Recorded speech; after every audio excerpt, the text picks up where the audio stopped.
어쩜 이렇게 시간이 안 가는지 정말 버스 안에서 고잉 이불 속에서 고잉 고잉은 언제나 너에게 고잉 고잉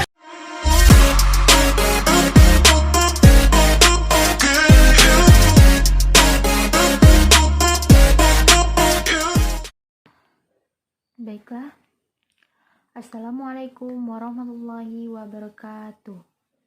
Baiklah, perkenalkan nama saya Sunarsi dari Prodi Tadris Bahasa Inggris kelas 3C Fakultas Tarbiyah dan Keguruan, mata kuliah Tafsir Ayat Terbawi, dengan dosen pengampun Bapak Al-Mufadal MPD. Bismillahirrahmanirrahim. Alhamdulillahirrabbilalamin. Wassalatu wassalamu ala ashrafil anbiya wal mursalin wa ala alihi washabbihi rasulillahi ajmain, amma ba'du.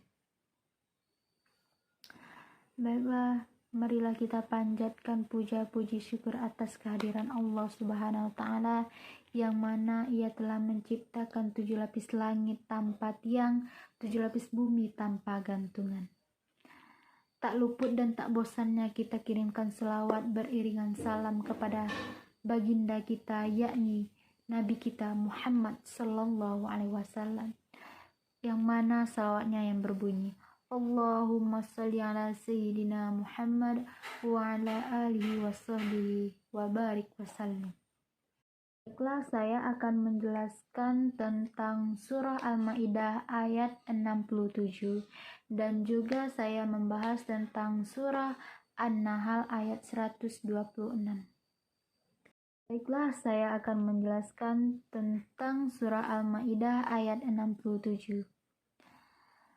Adapun surah Al-Maidah ayat 67, adapun surahnya yang berbunyi A'udzu billahi minasy syaithanir rajim. Bismillahirrahmanirrahim. Ya ayyuhar rasul balligh ma unzila ilaika mir rabbik wa illam taf'al fama ballaghta risalatahu wallahu ya'simuka minan nas innallaha la yahdil qaumal kafirin. Adapun artinya yang berbunyi, wahai Rasul, sampaikanlah apa yang diperintahkan oleh Tuhanmu kepadamu. Jika tidak engkau lakukan apa yang diperintahkan itu, berarti engkau tidak menyampaikan amanahnya, dan Allah memelihara engkau dari gangguan manusia. Sungguh Allah tidak memberi petunjuk kepada orang-orang kafir. Pada ayat di atas dikisahkan bahwa Allah Subhanahu wa ta'ala memerintahkan kepada Nabi Muhammad Sallallahu Alaihi Wasallam agar tidak menunda amanat yang sudah diambannya, walau hanya sebentar. Artinya itu adalah seseorang yang telah diberkati ilmu atau kemampuannya, sebaiknya kita kembangkan dan mengajarkan ilmu tersebut kepada orang lain, maupun orang di sekitar kita. Karena kalau ilmu itu dikembangkan, itu bermanfaat untuk orang lain. Contohnya, satu alif saja kita mengajarkan kepada orang lain, bermanfaat bagi dia, itu adalah ilmu jariyah. Sampai kapanpun, sampai kita akhir hayat pun, kita akan mendapatkan pahalanya, berlipat ganda pahalanya. Kita satu mengajarkan kepada seorang, maka 10 kali lipat pahalanya. Dan juga sama seperti kita membaca Al-Quran, satu ayat kita membaca, satu huruf kita membacanya 10 kebaikan yang kita dapat. Berarti kalau 2 huruf kita baca, berarti udah berapa kebaikan. Dan kita bayangkan 100 ayat yang kita baca dalam satu hari, dan satu ayat yang kita baca itu bisa membuat berlipat-lipat ganda kebaikan yang kita dapat. Ayat ini kan menjelaskan tentang kita itu harus mengembangkan dan berbagi ilmu kepada orang lain. Jangan disimpan saja di dalam diri kita. Karena mengembangkan ilmu itu bermanfaat untuk orang lain. Jika ilmu itu bermanfaat, berguna untuk orang lain, dan dia terus mengamalkannya, seperti kita mengajar ngaji, awalnya dia tidak tahu satu huruf pun, dia tidak tahu alif, dan juga dia tidak tahu ba, dan juga tidak tahu ta, sampailah ya.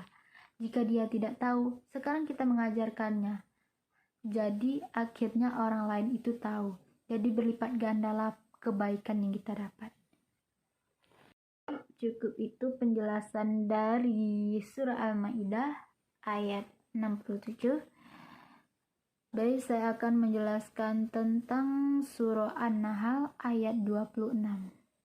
Adapun ayatnya yang berbunyi, Bismillahirrahmanirrahim.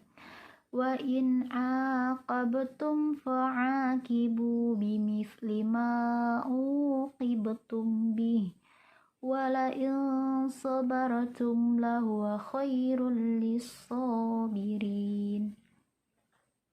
Adapun artinya yang berbunyi, dan jika kamu membalas, maka balaslah dengan balasan yang sama siksaan yang ditimpa kepadamu. Tapi jika kamu bersabar, itulah yang lebih baik bagi orang yang sabar.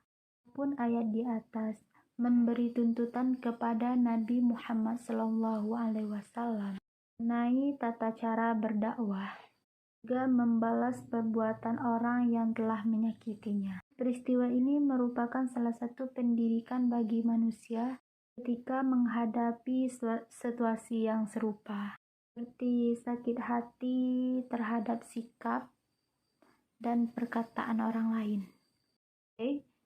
Jika kita mengalami hal tersebut, yang terbaik kita lakukan adalah bersabar dan tidak membalasnya dengan perbuatan yang lebih menyakiti. Kita tidak boleh kejahatan dibalas dengan kejahatan. Jadi kita harus bersabar. Jadi as-sabaru minal iman. Sabar itu sebagian daripada iman. Sesuai surah Al-Imran ayat 146, Allah menyukai orang-orang yang sabar. Allah akan memberikan kabar gembira, petunjuk, berkah, dan rahmatnya kepada orang-orang yang sabar.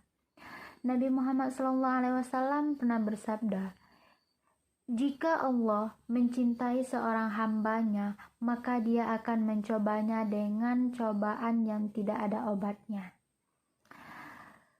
Jika dia sabar, maka Allah akan memilihnya, dan jika dia ridho, maka Allah akan menjadikannya pilihan. Itulah orang-orang yang sabar. Jadi kita harus menjadi orang yang sabar. Kebaikan dibalas dengan kebaikan, kejahatan jangan dibalas dengan kejahatan. Cukup sekian dari saya. Apabila ada kesalahan, saya mohon maaf. Wabillahi taufiq wal hidayah. Wassalamualaikum warahmatullahi wabarakatuh.